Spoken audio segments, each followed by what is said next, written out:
Let's take a look this morning at an early Gnostic Thanksgiving prayer. This is the prayer of Thanksgiving, the first part, we'll do the second part a little bit later, from the Nag Hammadi Codex, Codex 6, and that means chapter 63, starting in line 33, all the way through chapter 65 to line 7. We give thanks to you. Every soul and heart is lifted up to you, honored with the name God. For to everyone and everything comes kindness and affection and love. We give thanks for any teaching there may be that is sweet and plain, giving us mind, speech, and knowledge. Mind, so that we may understand you. Speech, so that we may expound you. Knowledge, so that we may know you. We rejoice, having been illuminated by your knowledge. We rejoice because you have shown us yourself. We rejoice because while we are in body, you have made us divine through your knowledge. Amen. So, as I said, this is the first part of a Gnostic Thanksgiving prayer. Gnosticism describes a rather broad set of ancient religious ideas that developed in the 1st and 2nd centuries of the Common Era. As Jewish followers of Jesus began to worship alongside Gentiles in a sort of proto-Christianity that was ripe with the interchange of ideas, the concept of Jesus as a wisdom teacher who revealed gnosis, knowledge about our divine and human being, was prevalent. For the many Gnostic sects, knowledge was discovered within, through personal experience with the divine. Through a system of spiritual practices, the Gnostics believed one could attain a deep, lasting, Jesus-like relationship with God that changes an individual so absolutely they can't help but go out and work to create a more equitable, just, safe world for everyone. Although the Gnostic practice can seem academic, inner knowing isn't necessarily the same as intellectual knowledge. Ultimately, the Gnostics were after the same relationship with God they saw in Jesus Christ. Complete, unfailing oneness with the divine, constructive energy of God embodied in every one of us, every plant, every animal. Much like other early Christian contemplations rooted in Judaica, Gnostic teachings focused on personal spiritual development in the manner and style of Jesus. For the most part, Gnostics understood Jesus as a divinely inspired spiritual master, a guru whose realization of oneness could be achieved by any student. I believe this is what Jesus intended as well. I've always been fond of Jesus as a guru, not only because the concept alleviates some of the Roman mythological baggage about sacrificial blood, but also because gurus are essential in our lives. They help refocus us when we get off track. They show us new ways to stay connected to the conscious universe, which makes us more aware of and responsive to the needs of our earthly communities. And while a guru's presence in our lives may be transient, their ideas provide us with spiritual kindling forever. Most often, the world conjures images of Jesus, Krishna, or Buddha, enlightened, ascended beings who spent their lives teaching others how to be and perceive differently. But really, gurus come in all sorts of unexpected forms, and in my experience, are sometimes unrecognized until much later on the journey. I've had and have many, many gurus. Jesus, of course, but also my mom and dad, who taught me to love everyone unconditionally and to question everything. There are also a few, like Joel Goldsmith and Ram Dass, people I've never met in person.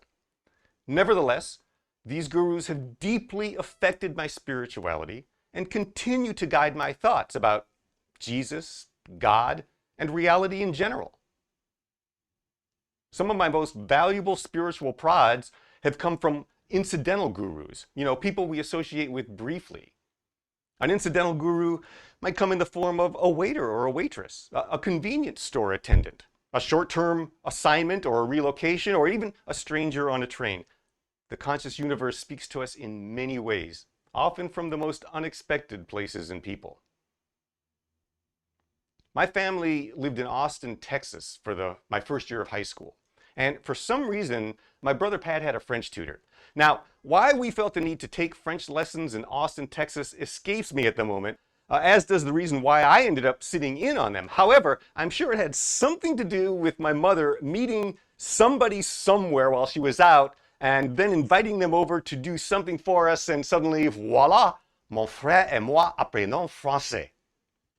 Anyway, at one lesson, the teacher gave me a copy of Paramahansa Yogananda's groundbreaking Autobiography of a Yogi, which is now just a classic of spiritual literature. And as it's done for millions of other people, Autobiography of a Yogi reinforced my belief that we can all achieve, as Yogananda called it, God realization. It helped me reconcile my difficulties with my mom's Jewish and my father's Catholic interpretations of Jesus by reframing Jesus as a guru, a master with a wonderful revelation about our relationship with God to share. Yogananda helped me discover a Jesus I could relate to, a Jewish mystic who taught oneness with the conscious universe, like Krishna, Buddha, and other masters. It's Yogananda, a Hindu guru who finally made Jesus not only palatable, but essential to my spiritual development. Yogananda showed me a Jesus concerned with the plight of this world, a humble, itinerant teacher who was convinced the only way to make the world better is by first improving the people who inhabit it. And Jesus knew the only way to improve people is to help us improve ourselves, mainly by getting over ourselves as the center of the universe.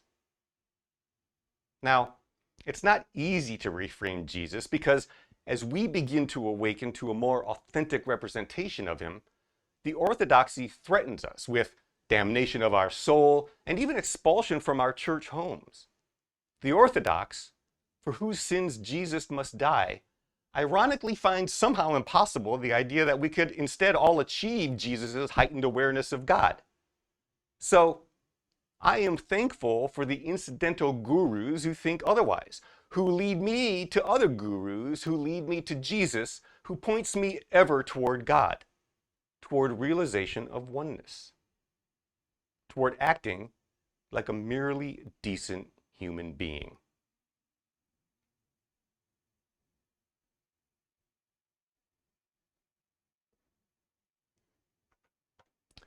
To that end, I am practicing more gratitude in my life, especially for everyone fighting for a just and equitable world.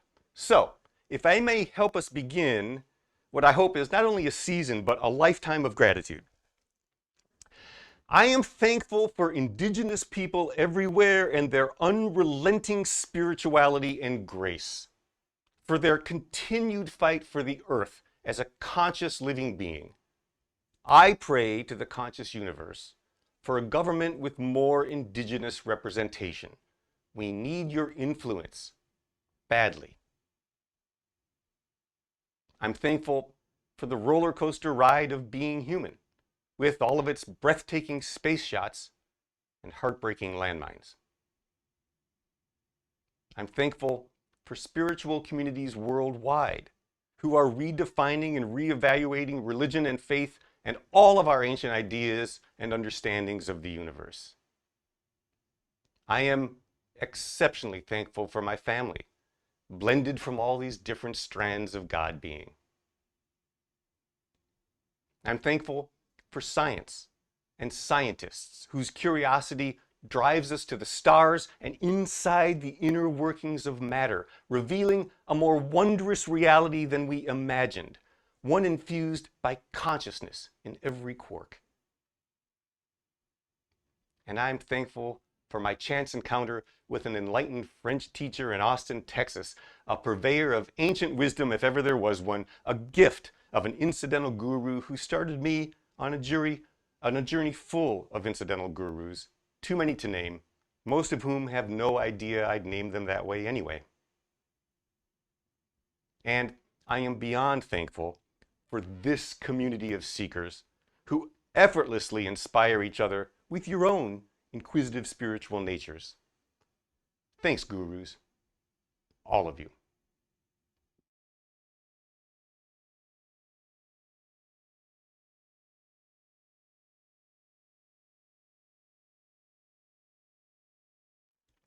Our question today is, who are your incidental or not so incidental gurus? Who've been sort of the gurus in your life? And particularly as you think back, have there been a couple that you were like, wow, where did that come from and how?